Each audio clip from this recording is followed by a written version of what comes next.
జాలి అంటే ఏంటి? కనికరం అంటే ఏంటి? జాలి అంటే మనం బయటికి వెళ్ళినప్పుడు భిక్షాటన చేస్తుంటారు, అడుక్కుంటారు. అయ్యా సార్, అయ్యా సార్, అయ్యా సార్ అనగానే నువ్వు జోబులో నుండి కొంచెం ఏదో ఒకటి ఇస్తావు. అదేంటిది? జాలి. కానీ అదే వ్యక్తిని ఇంటికి తీసుకెళ్ళి స్నానం చేపించి మంచి వస్త్రాలు ధరింపజేసి ఆయనకు ఒక వృత్తిని, ఆయన అడుక్కునే వృత్తి కాకుండా మరో ఏదన్నా చేయడానికి నువ్వు ఆర్థిక సాయం చేసావనుకో, అదేంటిది? కనికరం. నేను ఆయన వైపు జాలిగా చూస్తున్నా, దయగా చూస్తున్నా, సహాయం పొందాలని చూస్తున్నా. ఎప్పటి వరకు తెలుసా? ఆయన నన్ను బయటికి తీసుకొచ్చే వరకు.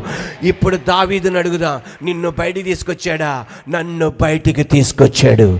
వేట్ర కాండ్ర ఊరి నుండి ఆయన నన్ను తప్పించాడు. నేను దయగా చూస్తా, నేను జాలితో ఆయన వైపు చూస్తా, కనికరమతో ఆయన వైపు చూస్తా. ఎప్పటి వరకు? ఆయన కనికరం నా మీద పడే వరకు.